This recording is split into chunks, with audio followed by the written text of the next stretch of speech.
The acquisition of language is the repression of the self.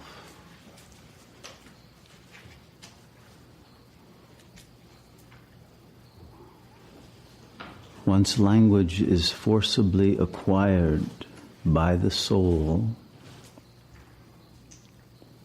in order to communicate with others who have already had their access to the self foreclosed,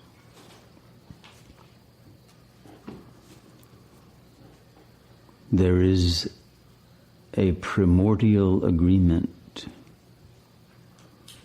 never to return to the silent presence of the self. And the reign of the chattering mind begins. Communication forecloses communion.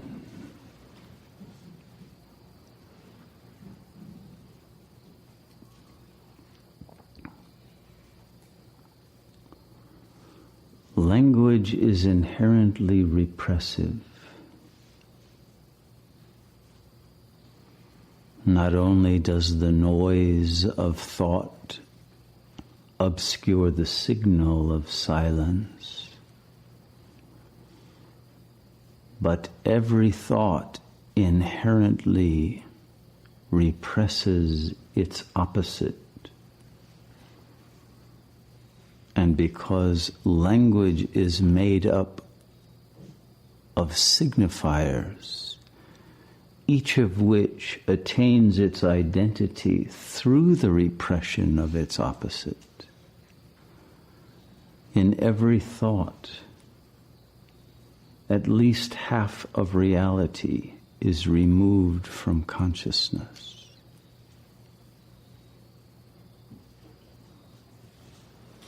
Therefore, as soon as there is the I thought, as Sri Ramana explains tirelessly, the real I that is beyond thought disappears.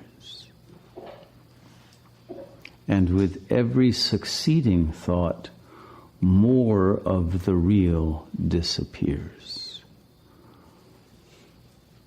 until consciousness finds itself abiding in a symbolic bardo of complete representational alienation from the real.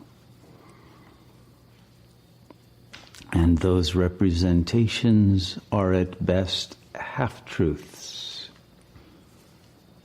But in real truth, they are not even that, because they become complex elaborations based upon the faulty premise that the I thought represents the body, the organism.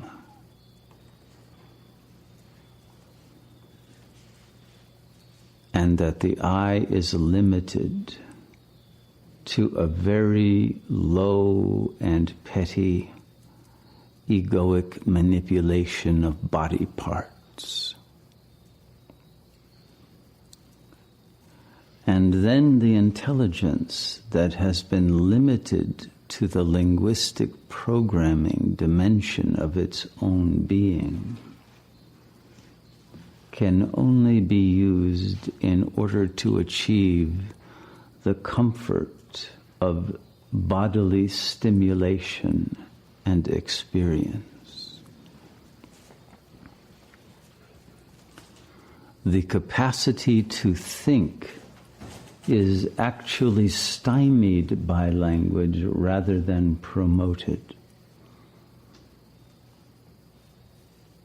because the self-awareness that is required for authentic thought has been repressed, and the apparent thinker is itself only a thought. Thus, the real thinker, who abides as pure awareness that underlies and pervades the field of thought and experience.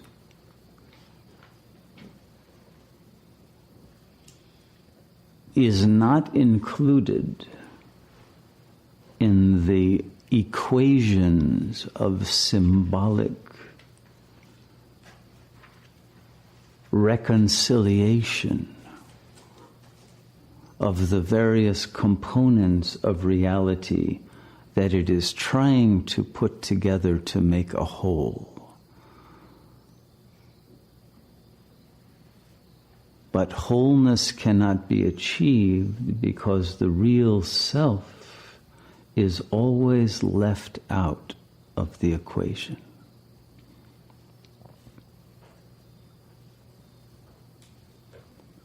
And life becomes an effort to support a fictional entity.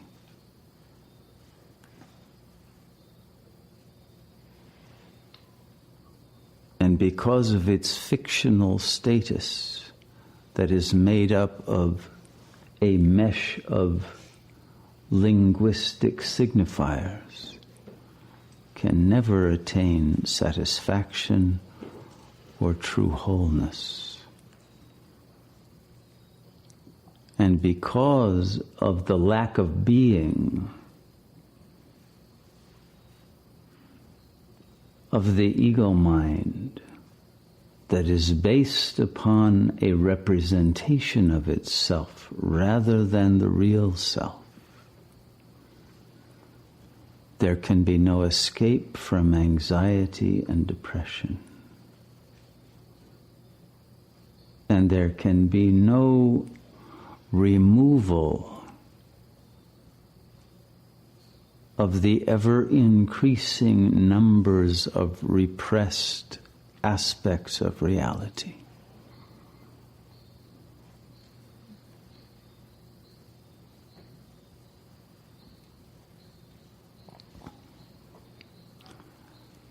The more of reality, whether it is historical reality or metaphysical reality, that is repressed, split off, dissociated, forgotten, forbidden, or unbearable, the less intelligence there is as well to manipulate the database that remains available to consciousness. And thus it clings to the known because the terror that those unknown and repressed aspects and dimensions of the real will shatter it, and its stunted capacity to contain its own lost messages, its own lost wisdom, its own lost power, its own lost capacity for love, its own lost realization that the world itself is a repression of the real. It is not real. It is what remains of the real after what is true, but inconceivable, undefinable, uncapturable by language, has been eliminated from consciousness.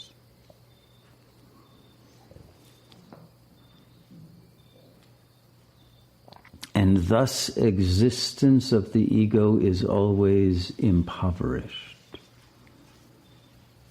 It is based on lack. And therefore it becomes obsessed with objects of desire. It becomes obsessed with envy of what it imagines others have that it does not possess. It becomes furious at its own impotence to recover its true nature. And it becomes impelled by a mission to overcome what it projects as a lack in the world, or in the consciousness of others, or in some failure of the world to recognize truths that it has delusionally used to cover its own ignorance of the truth of its own being and its own lack of being that manifests as its mind.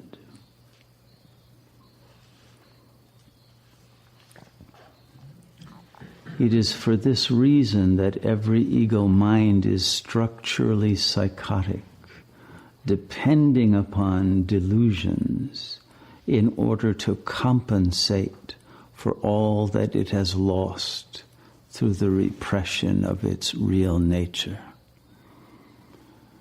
And its anxiety as it approaches silence, as it approaches the return of the repressed, it betrays itself always by falling into the irrelevance of egoic thought that diverts it from the real treasure of its own silent, blissful presence.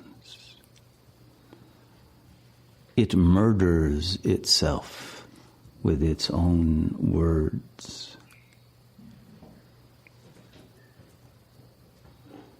And it is this constant self-murder, this self-betrayal by thought against the real who lies behind the apparent thinker, whose being cannot be recovered because of the terror of the usurper of consciousness, that it is in a zero-sum game that it is playing against its own self. And to realize itself is to die. And thus it must kill.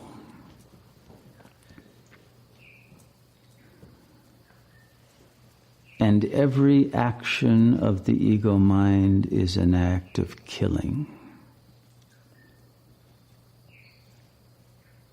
It is killing its own nature, its own liberation, its own heart, its capacity to love and to be, its capacity to transcend the delusions that it has trapped itself in. And instead of discovering the real, it explores the bardo of delusion at ever greater levels of sadistic exquiry into its capacity to dominate and possess, seduce, intimidate.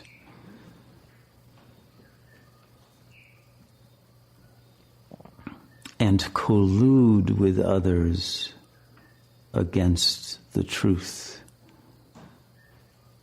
and the real of what we are.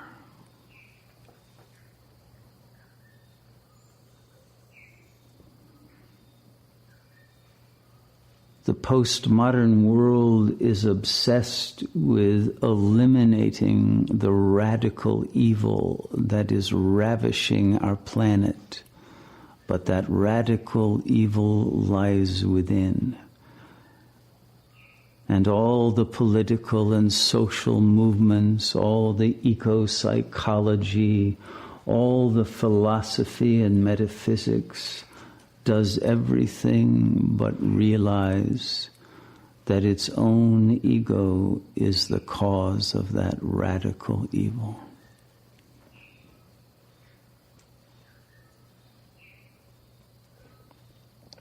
And it will do anything, including killing its own body with the symptoms of dis-ease, including going clinically psychotic, including falling into addictions that destroy the integrity of existence, rather than to undo and dissolve that radical evil to which one is loyal because one learned that evil as one's mother tongue. And it is wrapped up in the attachment to the mother and to the bloodline and to the biological dysfunctional system that keeps one stunted and petty and neurotic and unable to think one's way or love one's way out of imprisonment in a false self that can neither truly think, nor truly love, nor truly realize its own nature behind the mask that it has convinced itself is its face.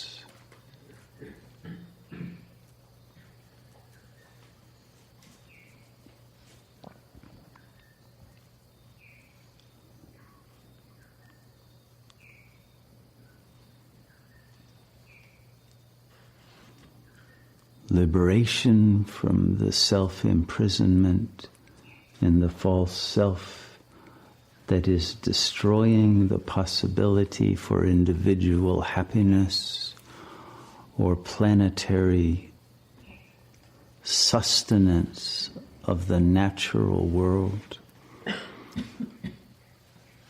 or freedom from the imminent extinction posed by the weapons possessed by those pseudo-representative governments that are the radical evil of the ego writ large,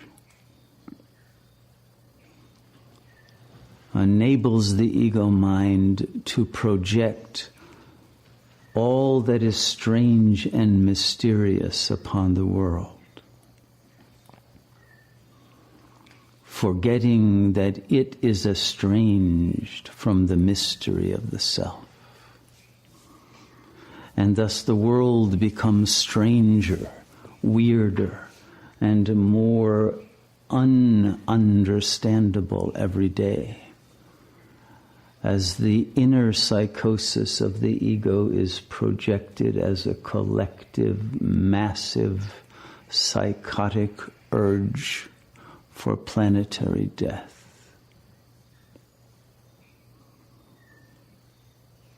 We see this, we understand it, yet we are accomplices in this rush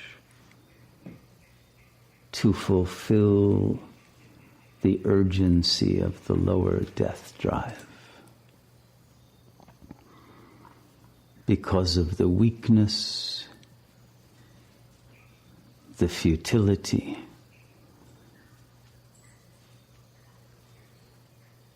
the inauthenticity of the consciousness that has usurped the throne of the mind.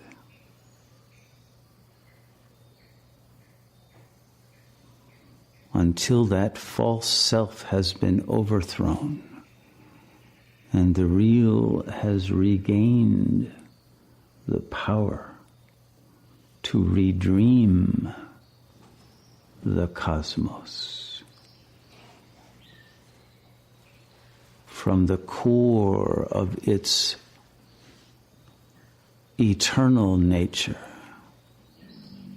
as the one supreme power without a second, by breaking through all of the levels of repression by making whole all of the split-off aspects of consciousness, by entering and integrating all of the dimensions of reality, and returning to that absolute presence that represses nothing, that is omniscient and omnipotent and omniloving.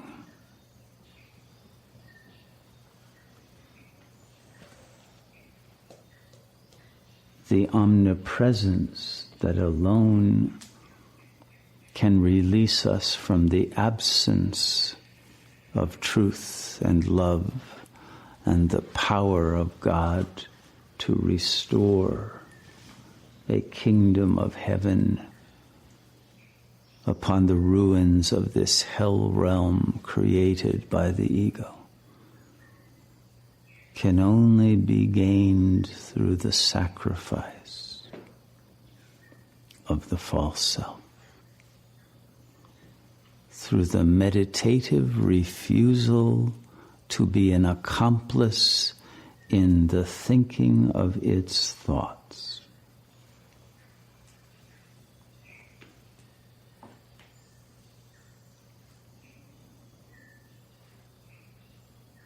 The mind must be returned to the real self.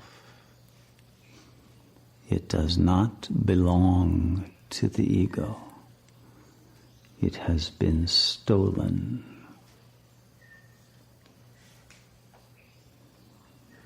And until it is returned to the real, life will not be able to flow as the blissful power of creative intelligence that it was intended to be.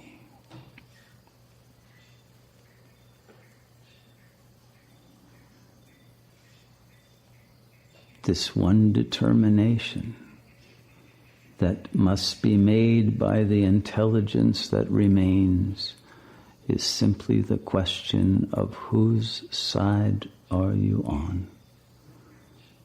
That of the ego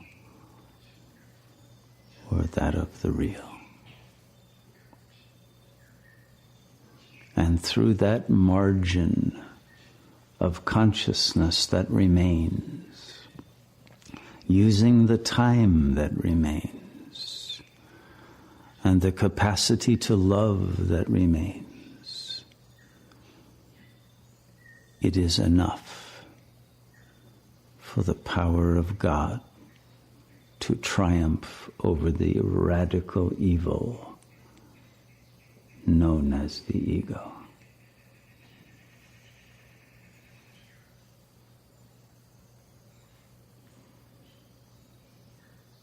It is enough if we make no excuses, if we do not procrastinate, if we do not defer our efforts for another day, if we do not put other priorities first, if we do not deceive ourselves in our approach, if our surrender is wholehearted and single-minded. Redemption, salvation, liberation can be achieved instantaneously.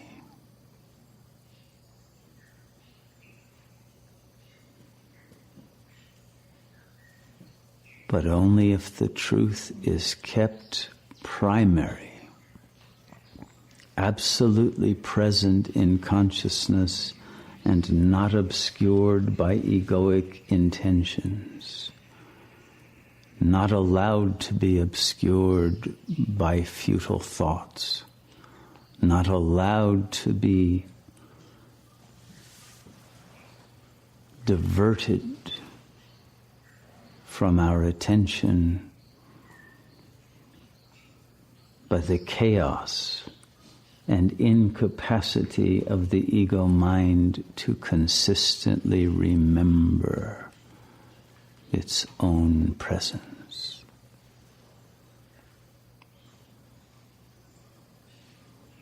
And thus the act of meditation is an act of life or death. The life or death not just of the individual, but of the planetary consciousness depends upon that ultimate sacrifice of the ego's enjoyment of its own suffering. To make the space of consciousness a temple for the occupation of the self, who is the emanation of God. And only that use of consciousness can be allowed within the dharmic parameters of a life dedicated to purity, to truth, to freedom, and to all that is sacred, all that is eternal, all that is real. May you dedicate yourself to being such instruments of God consciousness, so that the redemption of the planetary soul can take place through your sadhana, your sustained efforts of purification of heart and unification of heart and mind with the absolute presence, who alone can bring peace and healing to our world.